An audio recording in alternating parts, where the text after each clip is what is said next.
disculpen. Vuelvo a poner ¿cómo es? A compartir la pantalla. Decía, y espero esta vez se mantenga la comunicación, que podíamos entonces, a partir de esta expresión, obteniendo el lambda de t como derivada, como una función, cuyo valor como función es concretamente la diferencia entre el CP de vapor y el CP de líquido. Como corresponde a lo que dijimos antes, la derivada del lambda de t respecto de la temperatura deberá ser un valor constante. ¿De acuerdo? Es decir, si yo derivo esta expresión que me quedó acá respecto de la temperatura, vean, acá, la derivada del lambda de t respecto de t es justamente la derivada de una constante más otra constante por t. Entonces esto es menos R,8082, porque la derivada de t respecto de t es 1 y me queda entonces un número concreto, valor específico, menos 16,06. Ese número es la diferencia entre el CP de vapor y el CP de líquido. Entonces simplemente lo igualo y despejo el CP de vapor de esa expresión, quedándome un valor del CP de líquido de 26,4 calorías por Kelvin. Con el CP de líquido ya tengo uno de los valores que necesito para resolver el delta S que me estaba planteando. Entonces ahora lo que hago es directamente, el que tenía que sacar era el CP de vapor, el CP de líquido era dato. O sea, reemplazando ahí me queda el CP de vapor 1034. Si alguien sabe algo o tiene algo en la cabeza de tanto entrar en tabla, ya con un 1034 puesto acá se van a dar cuenta que esto es dióxido de carbono. Aunque la sustancia A no sea conocida, el que trabajó con esto utilizó dióxido de carbono, porque 1034 es el CP del dióxido. Lo que faltaba, decía yo, era determinar la temperatura de entrada al compresor. La temperatura de entrada al compresor, ¿cómo la determino? Y simplemente evaluando con esta expresión la temperatura de saturación que corresponde a la presión del evaporador. Y el evaporador tiene una presión de una atmósfera. Entonces, logaritmo de 1 es 0.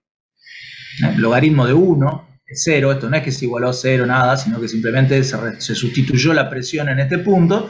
Va a ser igual a esta expresión, que es la función de T, y hay que despejar T, dando 198,4 Kelvin la temperatura de ingreso al compresor. ¿Ok? ¿Hasta ahí vamos bien? Sacando el tema con... Perdón, ¿ahí cómo despejó la T? Porque en una expresión parecida me pasó lo mismo y se me complicó, la verdad. En una expresión de este tipo, claro, ¿cómo despejó la T? No podés despejar la T. Entonces acá, gracias, porque sí, no me di cuenta de hacer esa observación importante. Si usted tiene una expresión de este tipo, como acá, A igual a B más C sobre T más D logaritmo de T, esto es un ejemplo de una función implícita en la variable. No hay manera de despejar T de ahí, matemáticamente. Lo que se tiene que hacer es necesariamente tantear. Lucio. Entonces lo que tenés que hacer es proponer valores de temperatura hasta que A valga lo que está especificado. En este caso, vos propones valores de T hasta que del otro lado te quede un 0. Dentro de un margen razonable de aproximación de la temperatura. Obviamente uno espera una temperatura suficientemente baja tratándose de un ciclo de refrigeración, ¿de acuerdo? Entonces uno puede empezar con una suerte de 200, que sería un razonable valor en temperatura en Kelvin para un ciclo de refrigeración en el evaporador. Acordate, estamos hablando de temperatura de refrigeración, o sea, en el evaporador está teniendo lugar la refrigeración, como digo yo en broma, el pollo está acá, enfriándose y cediéndole su calor al evaporador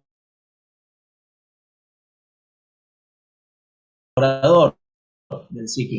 Entonces, cabe esperar que la temperatura sea baja, un par de pasos más para encontrar el valor de temperatura. Me estoy deteniendo porque me salió un cartelito de internet inestable, espero que ahora se me escuche fluido.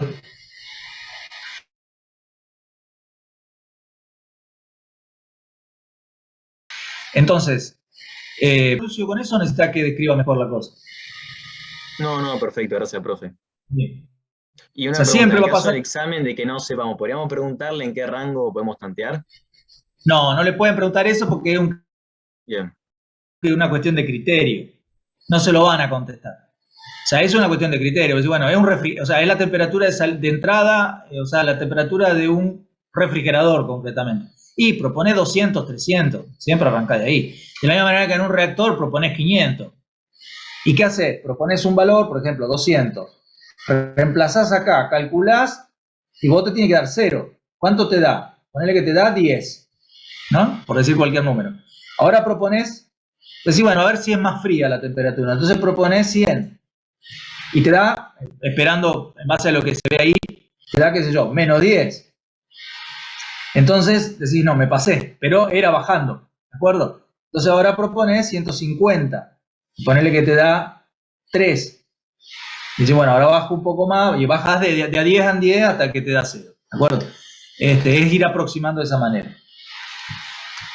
Bien, entonces, con la temperatura 1 ya obtenida acá, el CP de vapor despejado de la expresión de Clausius-Clapeyron, puedo cargar en el delta S y despejar la temperatura en el punto 1. Esta temperatura sí se puede despejar, se puede despejar analíticamente, no lo puede tantear si quiere, pero se puede despejar.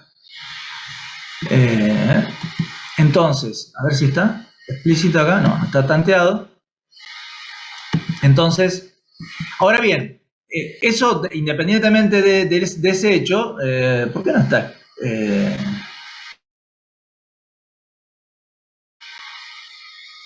No está reemplazado y calculado. Ah, está acá abajo, discúlpeme, que a mí me tapa la barra del coso, está determinada ahí abajo. ¿Cuánto da? ¿Alguien me la lee, please? Me tapa la barra del coso y no la dejé. 174,52 Kelvin. Bien. Entonces, esa sería la temperatura en 2. Y era la respuesta al primer ítem. Simplemente sustituyendo en el delta S. Entonces, a continuación, el problema, lo que pedía, era ahora determinar la temperatura del reactor. Y después, con la temperatura del reactor, determinar el rendimiento de la máquina que está en contacto de intercambio indirecto de calor con el reactor a través de la fuente 1. Entonces, lo que tengo en el reactor son dos reacciones químicas de las cuales conozco el grado de avance. Acuérdense que los grados de avance eran datos explícitos en el enunciado y eran 25 mol hora cada uno de los dos grados de avance. La temperatura de operación del reactor va a ser igual a TA, va a ser igual a TB, va a ser igual a la temperatura de la fuente 1 también. El rendimiento conocido era 90 moles hora, el flujo conocido era 90 moles hora, pero como eran 3 sustancias que fluían y que ingresaban por A, propeno, oxígeno e hidrógeno, y con el mismo caudal necesariamente los 3 caudales iguales implica que divido por 3 y tengo los caudales cada uno, que son 30 moles hora. Entonces hasta ahí tengo el caudal de cada especie que ingresa al reactor 1 con un grado de avance conocido y un reactor que es isotérmico. Si el reactor es isotérmico, necesariamente, cuando un reactor es isotérmico, esto estaría bueno que ustedes lo tengan claro. Si el reactor, solo si el reactor es isotérmico, el calor de ese reactor, que como dijimos, nunca puede ser 0, va a ser igual a, o sea, quise decir, es distinto a 0, va a ser igual al grado de avance. Podríamos expresarlo para un reactor cualquiera como la sumatoria de los grados de avance por el delta H de reacción de cada reacción que tenga lugar. Es decir, uno podría escribir como epsilon J por delta H0 de la reacción J a la temperatura del reactor sumado en J. Es decir, acá ¿cuántas reacciones tenemos? 2. Entonces esto va a ser igual a epsilon 1 por el calor de reacción de la reacción 1 evaluado a la temperatura del reactor 1 más epsilon 2 por el calor de reacción del reactor 2, de la reacción 2, perdón, a la temperatura del reactor 1. O sea, a la misma temperatura, evaluado los dos delta H de reacción, y con los grados de avance que le corresponda a cada reacción que está teniendo lugar simultáneamente dentro de ese reactor. Este es un caso de reacciones simultáneas. Entonces, en este caso, fíjense, se vuelve superfluo hacer demasiado, o sea, vamos a hacer en su momento el balance de especies para conocer el balance en el reactor 2, pero lo importante es que yo, para conocer el calor intercambiado en el reactor 1, ya tengo los dos grados de avance, lo único que necesito es poder evaluar los delta H de reacción a partir de los datos que estaban en esa tabla de calores de formación y CP de cada especie. Lo que sea a su vez es lo que está acá, que el calor en el reactor 1 va a ser menos el calor de la fuente 1 y va a ser eso a su vez igual al calor de la fuente caliente de la máquina, que es lo que había escrito yo antes en el enunciado. Entonces, además de pedirme la temperatura del reactor 1, me piden determinar el rendimiento del ciclo, que va a ser, ya que se trata de un ciclo teórico también, de Carnot, es una máquina de Carnot esta, va a ser 1 menos la temperatura de la fuente fría, que es la fuente 2, sobre la temperatura de la fuente caliente, que es la fuente 1. O sea, esto vale solamente si el ciclo es reversible, ¿sí? Se puede expresar también, a la vez, esa diferencia expresada acá, ya para cualquier ciclo, independientemente que lo sea o no reversible, a la relación entre el trabajo neto y el calor de la fuente caliente, que es la fuente 1. Entonces, como se trata de una máquina de Carnot, la relación entre trabajo neto y calor de la fuente caliente, es igual a 1 menos la relación de las temperaturas de la fuente. ¿Ok? Eso lo tienen claro, ¿de acuerdo? Entonces... Perdón, pero sí, adelante. Nos decía que era una máquina de Carnot, ¿no? Sí, lo decía explícitamente, que la máquina era una máquina de Carnot. Siempre eso va a estar en el enunciado. Sí o sí lo tenés que saber. O sea, si no te dice nada, si no te dice que es una máquina de Carnot, lo único que sabes es que el rendimiento es igual a esto, ¿sí? Claro. Obviamente en tal caso tendrás que tener elementos para evaluar estas cosas independientemente de las temperaturas de intercambio. Ahora, si te dice que es una máquina de Carnot, además de saber que el rendimiento es igual a esta relación, sabes esto otro. Claro, gracias. Según el caso, obviamente, va la información que se da en el enunciado, obviamente. Sí. Ahora bien, el trabajo neto de la máquina, acuérdense que lo que decía también el enunciado, que esta máquina, todo su trabajo se lo cede al compresor del ciclo.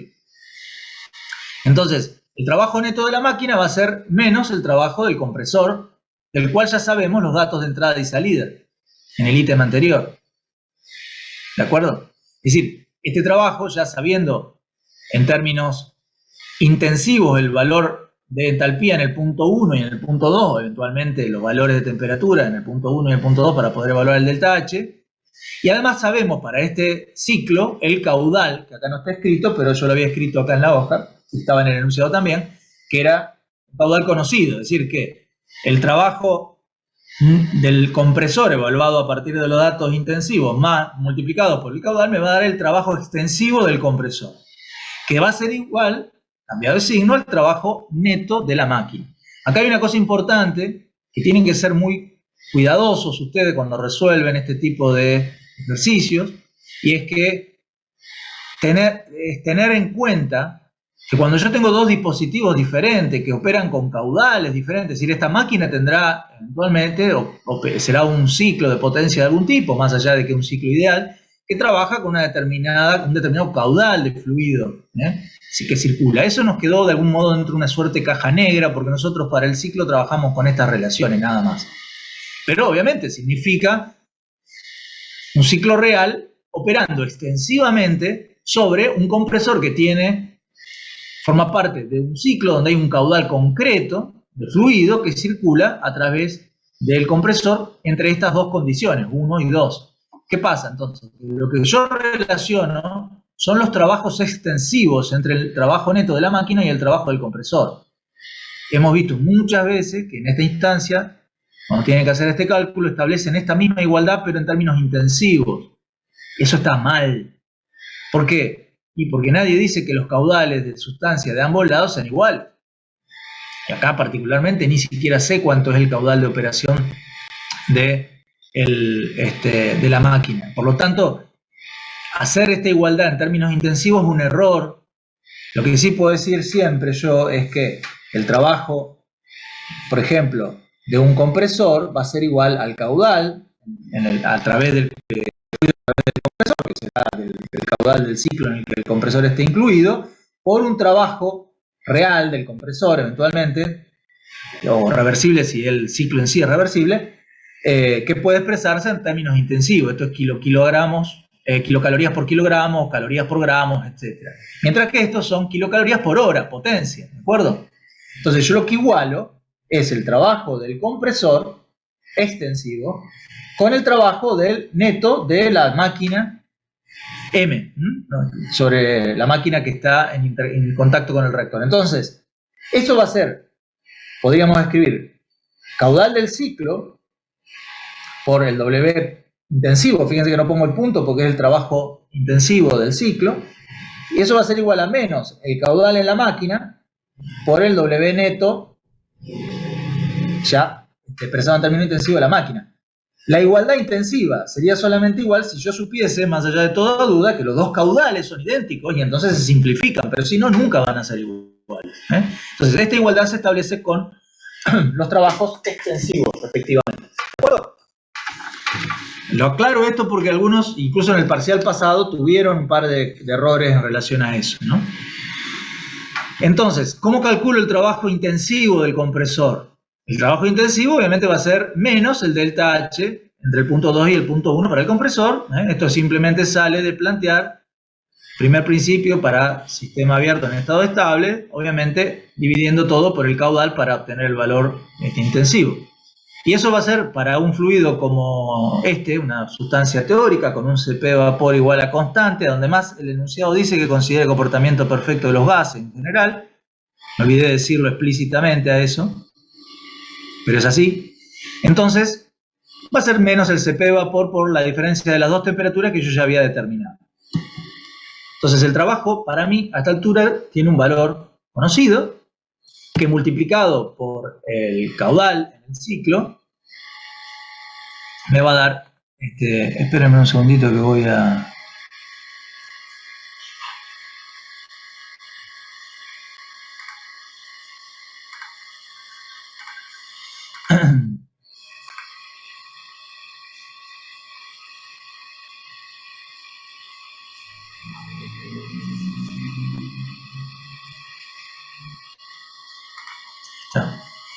Volé los controles de reunión porque si no ya me tapan todo. Decía, yo tengo los datos del CP, tengo la temperatura en 1 y en 2, que todo esto lo determiné en el ítem anterior, por lo tanto de ahí salía el conocimiento del trabajo del compresor en forma explícita.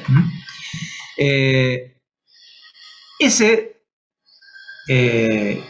trabajo va a ser igual, fíjense, al trabajo neto, ¿sí? Y el trabajo neto, como pueden ver acá, se relaciona con el rendimiento de la máquina también a través de las relaciones de temperatura y se relaciona a través del calor de la fuente caliente de la máquina. El calor del reactor, por otro lado, es perfectamente calculable y conocible por nosotros en términos numéricos, porque, como les digo, la tabla nos da todos los calores de formación, todos los CP, los coeficientes estequiométricos que salen de las expresiones de las dos reacciones, y los grados de avance son conocidos, 25 moles hora cada uno. Por lo tanto, yo puedo determinar en forma extensiva el valor del calor del reactor 1, que tiene esa expresión sencilla de sumatoria de los grados de avance por delta H de reacción que yo escribí acá. Entonces, simplemente tendría que, primero, determinar la forma de los calores de reacción de cada una de las dos reacciones que están en el reactor 1, que tiene la forma calor de reacción tipo estándar, que sale de estos valores de acá, más la integral de los CP, cuyos valores de A y B están acá, expresado como el delta CP, que me deja un delta A más un delta B por T como expresión general del delta CP, ¿de acuerdo? Entonces, con esa expresión general, yo puedo determinar cada uno de los dos delta H de reacción con una expresión de este tipo, donde tendré que calcular el calor de reacción tipo estándar, el delta A y el delta B de cada reacción para evaluarlo. El delta A, cualquiera de todos estos delta, el de reacción, el delta A y el delta B, se obtiene multiplicando el parámetro correspondiente por el coeficiente en la reacción que estoy hablando. Fíjense que esta es una linda manera de ordenar la información para hacer estos cálculos sin meter la pata. Si uno escribe toda la información que acá estaba ya dada por el enunciado, pero que en un examen podrían eventualmente tener que ir a buscar a tabla y eso lleva un rato de ir sacando toda esta información. Entonces yo simplemente, para la especie que participa de cada una de las dos reacciones, hago una columna de coeficientes estequiométricos separada y entonces después hago, por ejemplo, para el delta H de reacción de la reacción 1, calor de reacción por el coeficiente más calor de reacción por el coeficiente más 0 por el coeficiente, o sea que se nos suma, más calor de reacción. Y acá queda entonces el calor de reacción, porque había tres especies nomás en la reacción 1, y acá queda el calor de la reacción 1, tipo estándar. Lo mismo con el delta A y con el delta B. Entonces acá están los 3 parámetros para la reacción 1 y los 3 parámetros para la reacción 2 que debo reemplazar acá para tener los dos calores de reacción calculados. Acá como función de la temperatura y obviamente esa temperatura por el momento no es conocida. Yo no sé a qué temperatura está operando el reactor. Entonces lo que dejo es el calor de reacción expresado en función de la temperatura TA. Y acá entonces encuentro el vínculo entre, acuérdense que Q de la F1 es menos el calor de reactor, ¿de acuerdo? Y el calor de reactor es esa sumatoria. Ahora, como va el valor absoluto, en esta igualdad que tengo acá, yo la relaciono sabiendo que TF1 es igual a su vez a la temperatura del reactor. Y sabiendo que el trabajo neto del ciclo de potencia de la máquina es igual a menos el trabajo del compresor, pero como también evalúo todo con valores absolutos, directamente me queda esta relación donde todo está en función de la temperatura de A o temperatura del reactor, que es lo mismo porque el reactor es isotérmico. ¿Se entiende? Obviamente, fíjense, acá quedó simplificado, esto y esto son estas dos funciones, de modo tal que habrá que elaborar algebraicamente para llegar a la expresión más reducida posible de la temperatura. Ahí están reemplazadas los parámetros y se puede despejar la temperatura, ya sea, obviamente esto queda cuadrático en A, fíjense en TA, porque las dos funciones que están acá son funciones cuadráticas de la temperatura en A. Entonces va a quedar una expresión bastante complicada, algebraicamente hablando, matemáticamente una huevada, pero tiene su trabajito para no meter la pata en los cálculos, y habrá que o bien despejar polinómicamente la temperatura en A en forma explícita, o bien, la otra que les queda, es tantear valores de vuelta de temperatura en A para encontrar que los dos lados, los dos miembros de esta igualdad se verifiquen que sean iguales. Esa es otra forma también de calcular TA. Sin tanto lío, un poquitito más de cálculo, pero sin tanta posibilidad tal vez de error. Como saben que la temperatura de la fuente 1 tiene que ser necesariamente superior a la temperatura de la fuente fría, que es 500 Kelvin, bien podrían arrancar de un 600, de un 700, esperando que haya esa diferencia positiva. Y bueno, el tanteo los va a ir llevando hacia arriba, obviamente, para llegar a este valor. Pero se puede resolver así, tal vez en un examen, en el contexto de un examen, si son medio despelotados, como suelo ser yo, para cuestiones algebraicas y tienen miedo de meter la pata en obtener estos coeficientes correctamente y después llegar al polinomio en T en forma segura, bueno, pueden tantear de esa manera. ¿Se entiende? Bien, con esta relación entonces, llegamos a la temperatura del reactor. ¿De acuerdo? Y a su vez, fíjense que automáticamente al tener esta temperatura, ya que se trata de la misma temperatura de la fuente fría, me permite conocer el rendimiento global de la máquina. Entonces, llego al valor 0,48 como rendimiento global de la máquina. Digo la máquina para diferenciarla del ciclo donde corre la sustancia A. ¿De acuerdo? ¿Claro hasta ahí? ¿Alguna duda?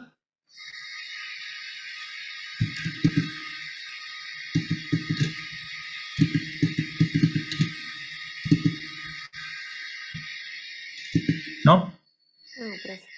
Bien, un segundo. Perdón. Sí, adelante. ¿Nunca usamos el rendimiento de la turbina entonces? Sí, el rendimiento de la turbina, a ver, déjame, lo que ahí, ahora que lo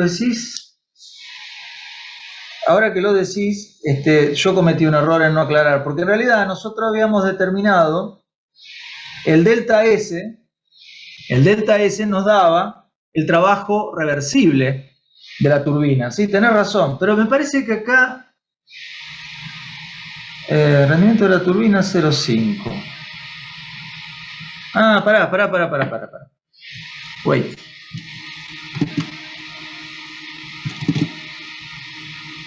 Tenés razón, me voy para atrás rápidamente porque me parece que hay una inconsistencia en el enunciado, o yo metí la pata en algo. A ver, una máquina de Carnot, sí, acá está el error. Ese rendimiento 0,5 de la máquina es superfluo y además contradictorio, Lucas, porque fíjate que dice que la máquina de Carnot es una máquina de Carnot, lo dice, ¿de acuerdo? Si la máquina es una máquina de Carnot, el rendimiento de la turbina de la máquina tiene que ser del 100%, porque es una máquina reversible. Entonces mal podría ser el rendimiento de la turbina 0,5.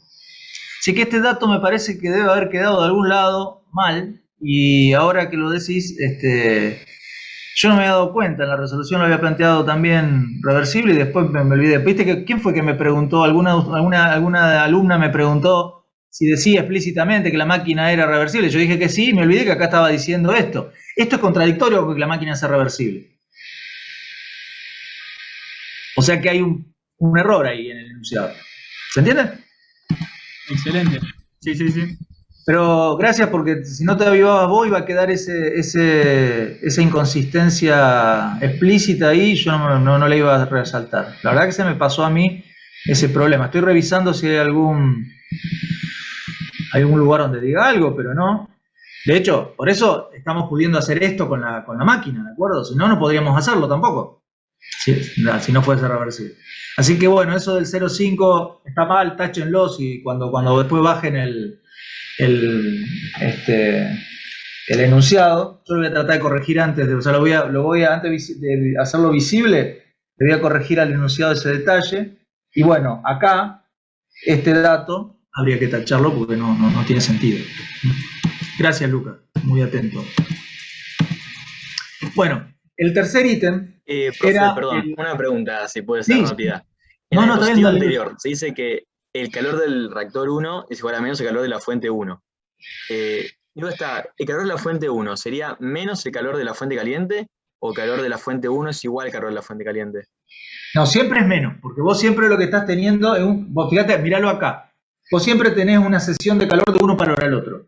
Entonces, si el reactor 1 le cede calor a la fuente 1, a la fuente 1, no a la fuente caliente, a la fuente 1, el calor del reactor 1 es menos el calor de la fuente 1. Ya sabiendo que se trata de una cesión, es decir, el calor del reactor va a la fuente, uno sabe que el calor del reactor 1 es negativo, porque es calor cedido. Por lo tanto, el calor de la fuente 1 va a ser positivo, ya que es calor recibido del reactor. Pero a la vez, la fuente 1 le cede calor a la fuente caliente de la máquina. Entonces, podría decir lo mismo, decir que el calor de la fuente 1 es igual a menos calor de la fuente caliente. ¿Sí? En realidad, si mirás estas dos ecuaciones, está diciendo lo mismo. Y ahora, sabiendo que el calor de la fuente 1 mirado como recibido del reactor es positivo, pero ahora pasa a ser cedido a la máquina, entonces pasa a ser negativo respecto de la máquina.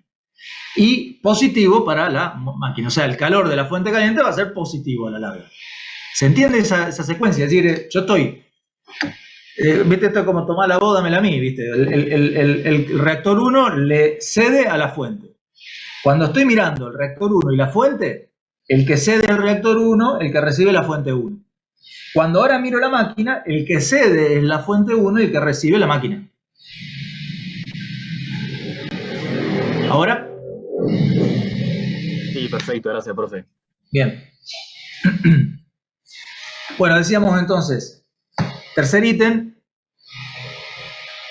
Título a la salida de la válvula laminadora. Como acá vino bien la pregunta, creo que fue, perdón si se me escapa exactamente quién fue, creo que fue Lucio que preguntó esto, pero efectivamente, si yo tomo a la entrada de la válvula laminadora como líquido saturado, entonces una manera rápida de visualizar la evolución en un diagrama TS es que el punto 4 va a ser con creación de entropía. Pero además yo tengo que saber que para una válvula laminadora, el primer principio, planteado en términos extensivos, da Q en la válvula laminadora igual a 0, porque la válvula laminadora es adiabática, y eso va a ser igual al caudal del ciclo por la entalpía de salida menos la entalpía de entrada, más trabajo extensivo, que es 0. En definitiva me queda 0 igual a caudal por entalpía de salida menos entalpía de entrada, y que obviamente al estar igualado a 0 se puede expresar como entalpía de salida menos entalpía de entrada igual a 0, lo que implica que siempre en una válvula laminadora la entalpía de salida tiene que ser igual a la entalpía de entrada. Eso siempre se aplica para una válvula laminadora. El trabajo es 0 y el calor es 0. Son adiabáticas y no, obviamente son rígidas, por lo tanto no producen trabajo. Eso impone la condición entonces que las entalpías de salida y entrada son iguales. Ahora, al ser iguales la entalpía de salida y entrada, lo que termina teniendo como consecuencia de eso es que la entropía nunca puede ser igual a la salida y la entrada. Entonces, las condiciones de salida de una válvula laminadora siempre son con creación de entropía. Necesariamente no son isentrópicas. Entonces,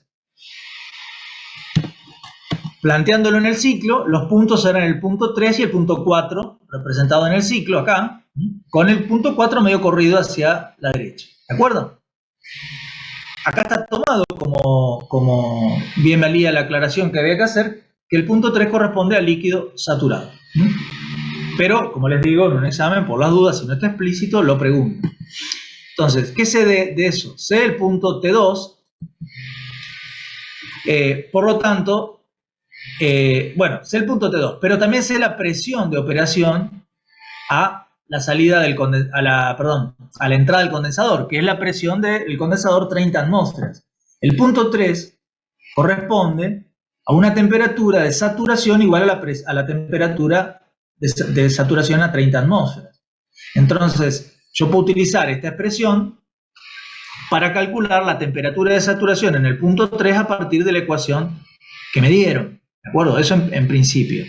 Yo ya había determinado a partir de los datos de... Esto es repetir de alguna manera los datos del evaporador que había utilizado antes para calcular la temperatura de saturación del evaporador, que era la temperatura T1, que era dato. O sea, yo sé que el punto 4 está a la misma temperatura que el punto 1 que yo ya había determinado. Sabía también el calor latente como una función de la temperatura, habiendo derivado el logaritmo de P respecto de T. Por eso hacer esta derivada no era superfluo, a pesar de que en el primer ítem no era necesario hacerlo, pero acá sí, porque yo voy a necesitar conocer cuánto vale el calor latente a la presión del evaporador. Entonces, con la expresión del logaritmo de P versus T, yo puedo obtener lambda de vaporización en función de la temperatura, que acá tendré que evaluar a la temperatura T1. Entonces conozco de esa manera el lambda de vaporización. Si yo establezco un camino reversible para ir del punto 3 al punto 4, lo más práctico es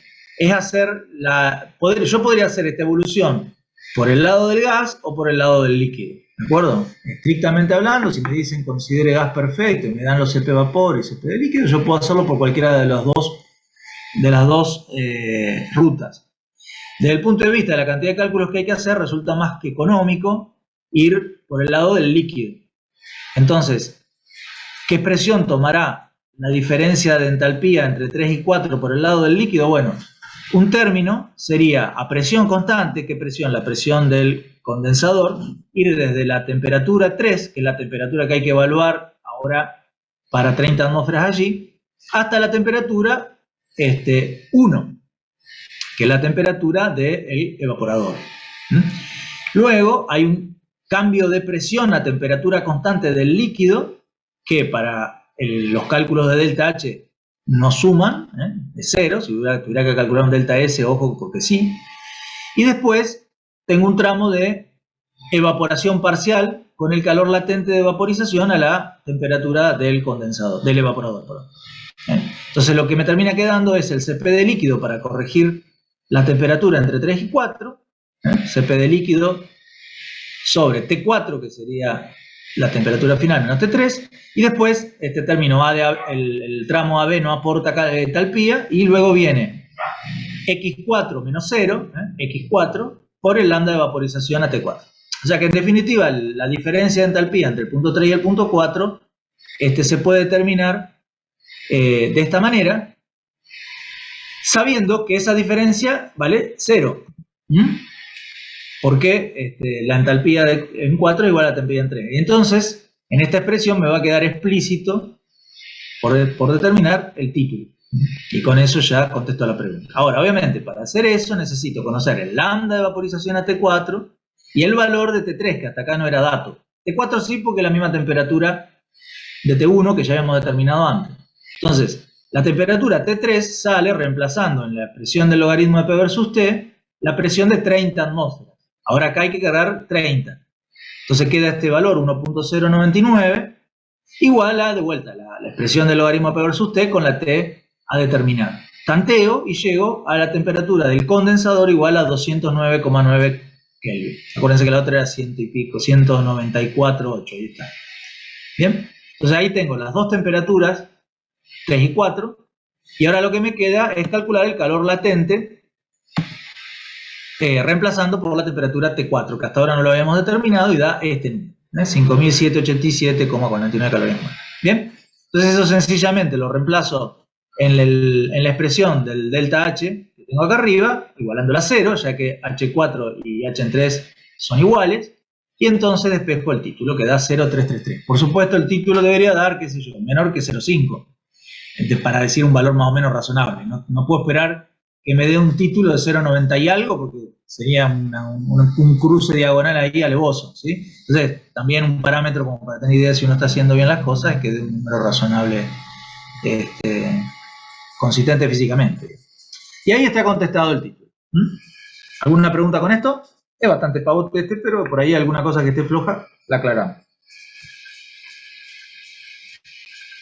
Perdón, profe, ¿No? una duda más que nada por el tema lo tengo medio flojo. La ecuación esta del logaritmo de P igual a 66 y demás, Sí. ¿es solamente válida para el equilibrio líquido-vapor?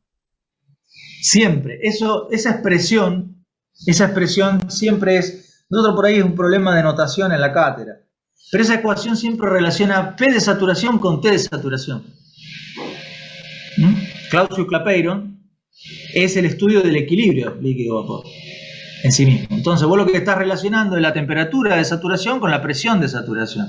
Acordate que lo que se estaba modelando, cuando vos derivás la ecuación de Clausius-Clapeyron, planteás el equilibrio de A líquido con A vapor, A sólido con A líquido, A sólido con A vapor, lo que vos quieras, pero estás estableciendo el equilibrio sí o sí de fases. Por lo tanto, eso está sucediendo a temperatura y presión constante. Necesariamente estás relacionando la presión y temperatura de la saturación. Entonces, esta expresión siempre relaciona la presión de saturación con la temperatura de saturación. Podríamos decir que esta ecuación es la forma matemática de las tablas de presión de saturación de compuestos puros por encima y por debajo de una atmósfera. ¿Se entiende? Perfecto. Gracias, profe.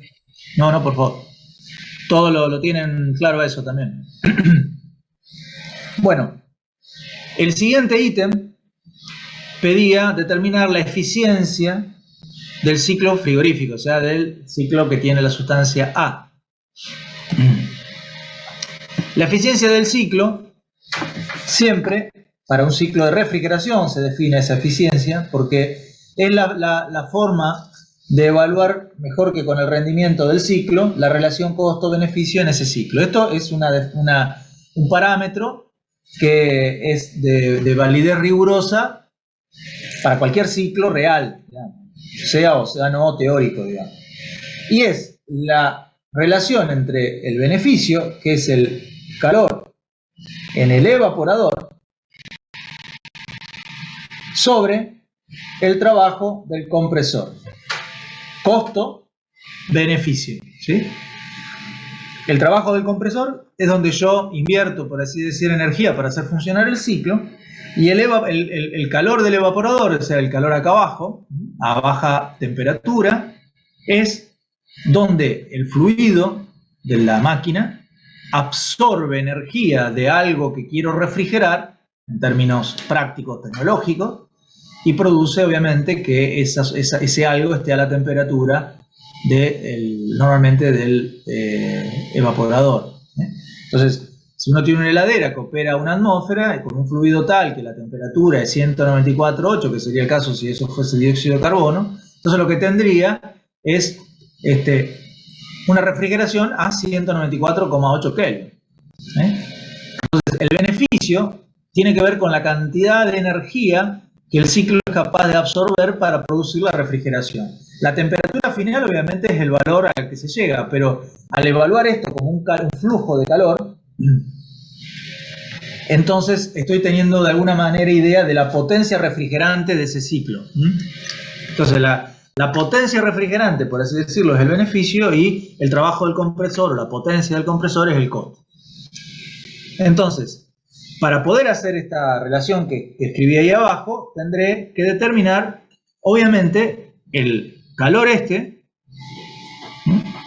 y el trabajo del compresor, que sí era conocido.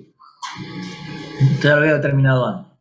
Entonces, este calor no es ni más ni menos que el título 1 menos el título 4 por el lambda de vaporización evaluado a la presión del evaporador. O sea, es bastante sencillo de determinar. Son todos datos conocidos. Ya conozco además todos los datos del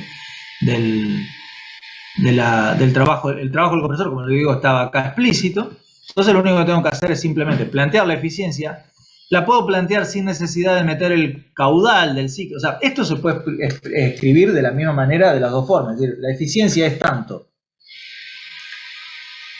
el calor extensivo en el evaporador sobre la potencia del compresor, como el calor intensivo en el evaporador sobre el trabajo del compresor en forma intensiva también, ya que las dos cantidades están multiplicadas por el caudal, que es igual, porque se trata de dos parámetros dentro del mismo ciclo. Entonces el caudal en ambos es el mismo, y entonces se puede escribir alternativamente de una manera u otra. Como normalmente uno trabaja con valores intensivos para hacer el cálculo, lo más práctico es generalmente dejarlo así y ya calcular la eficiencia con esos valores. De la misma manera el rendimiento de un ciclo uno lo evaluaría directamente con los valores intensivos. Entonces, expresado esto en términos intensivos, lo único que tengo que hacer es expresar la diferencia entre H1 y menos H4 como el cambio de entalpía entre esos dos puntos, 1 menos, o sea, título final menos título inicial, 1 menos X4 por el calor latente de vaporización. Eso es cuestión de sustituir números que ya calculé y evaluar. Entonces, con el trabajo del compresor conocido, la eficiencia da 2,16. Fíjense que las eficiencias pueden, a diferencia del rendimiento, ser mayores que 1. Eso ya lo había dicho, pero lo subrayo de nuevo acá. No se asusten, si están haciendo un cálculo, la eficiencia le queda mayor que 1, porque acá no estamos evaluando el rendimiento del ciclo, ¿sí? Es otro tipo de parámetro, y normalmente para los ciclos de refrigeración bien diseñados es normal que su eficiencia sea mayor que 1, ¿de acuerdo? Y bueno, lo último que quedaba para terminar la descripción de este ejemplo era la producción en C del isopropanol y la temperatura en C. Entonces ahora, para poder hacer esto, ya tengo que modelar un reactor adiabático abierto, en flujo estable obviamente, y entonces tendré que hacer el balance de especies entre el punto A y el punto B para saber cuáles son los caudales de ingreso a B, y de esa manera poder determinar la composición a la salida. Acordémonos que el grado de avance del reactor 2 era dato y estaba establecido que era un 20% del grado de avance de la reacción 1 o 2, porque son iguales. Entonces es conocido el grado de avance, pero para poder aplicar esa relación al reactor 2 tengo que tener presente la necesidad de balancear primero las especies en el reactor 1. Entonces, ¿qué está hecho aquí? Está hecho de algún modo el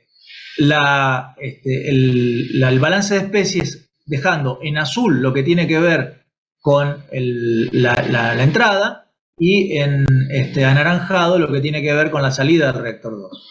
Es decir, acuérdense que teníamos esas dos reacciones allí, acá están escritas.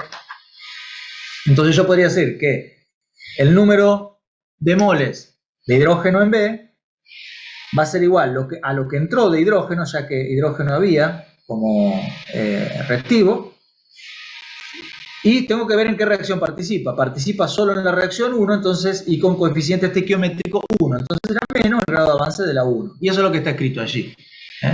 Como el grado de avance de la reacción 1 es conocido y el número de moles alimentados a través de la entrada A son conocidos, ya puedo calcular el valor de grado de caudal de hidrógeno, que va a ser el que alimenta al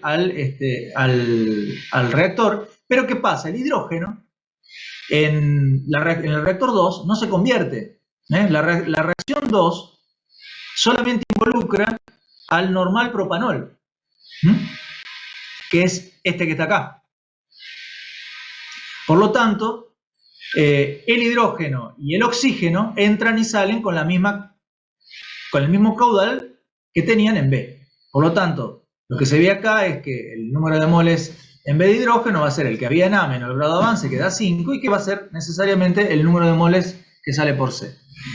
Para el propeno es lo mismo, porque el propeno no reacciona en el reactor 2, entonces tengo el número de moles alimentados menos el grado de avance de la reacción 1, de nuevo, porque el propeno solamente era reactivo en la reacción 1, y eso da 5 también, y va a ser el caudal en C.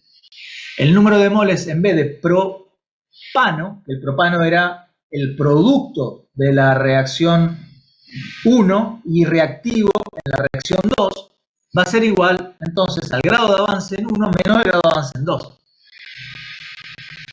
De no hay ninguna especie, ningún caudal alimentado en A, por lo tanto es la diferencia directa entre epsilon 1 menos epsilon 2.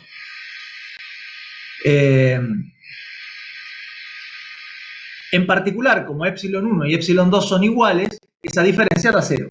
Es decir, no hay, por eso no está en anaranjado nada acá, porque no se alimentaría entonces al reactor 2.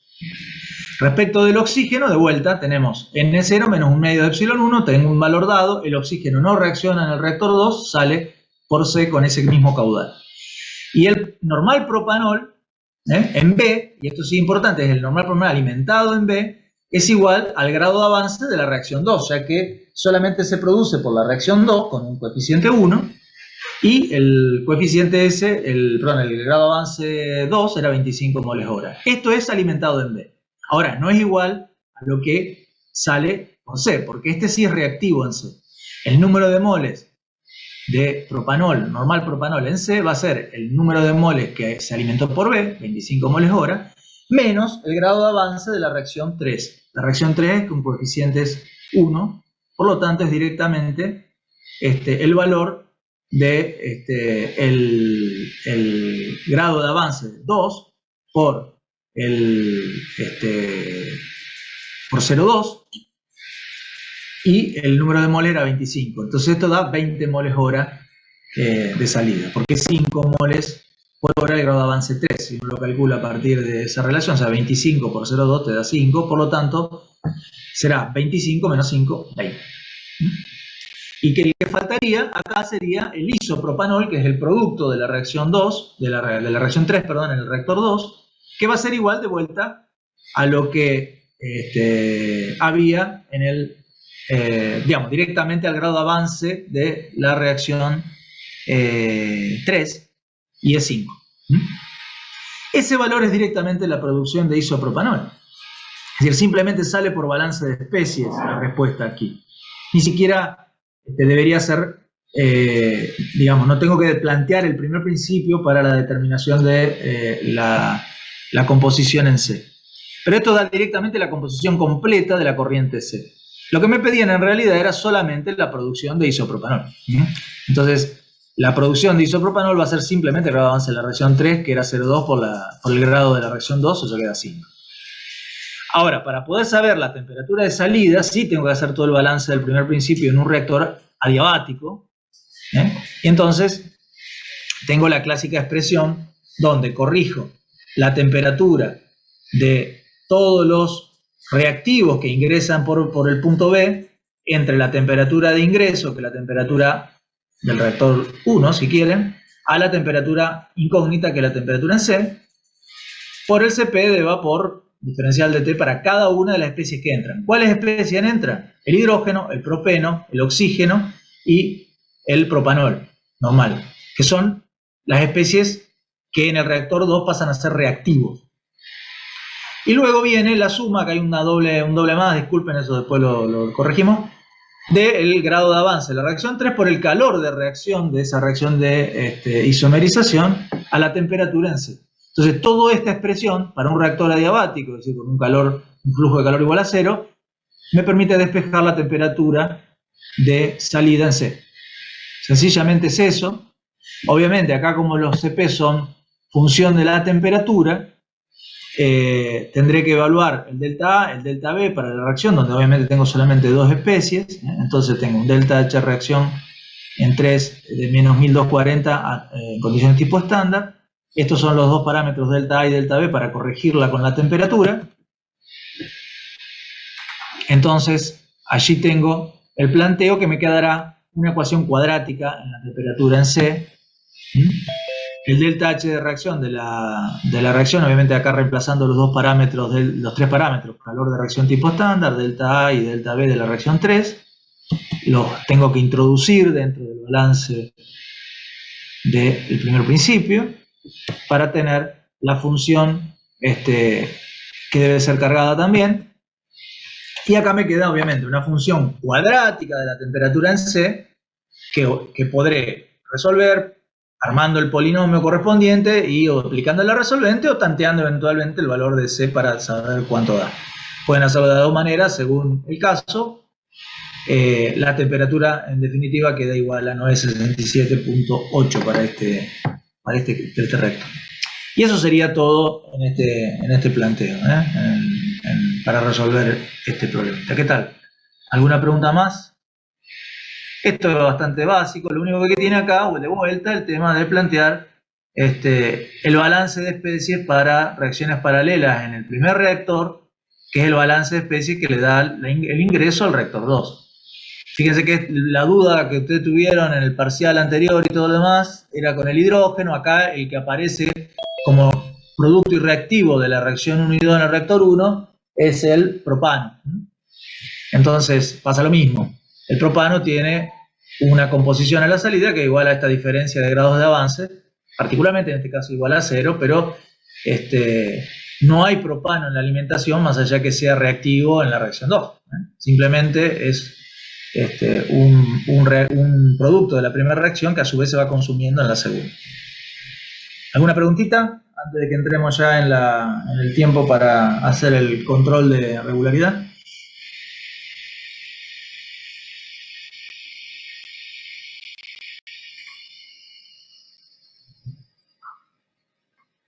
¿No? Bárbaro. Bueno, a ver, voy a considerar primero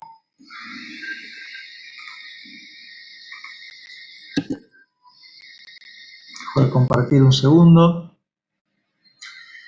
Bueno, siendo que en principio no hay más preguntas, lo que les voy a pedir es que todos aquellos que no se queden a hacer el control de regularidad ya se desconecten, porque les voy a tomar una pequeña asistencia inicial a los que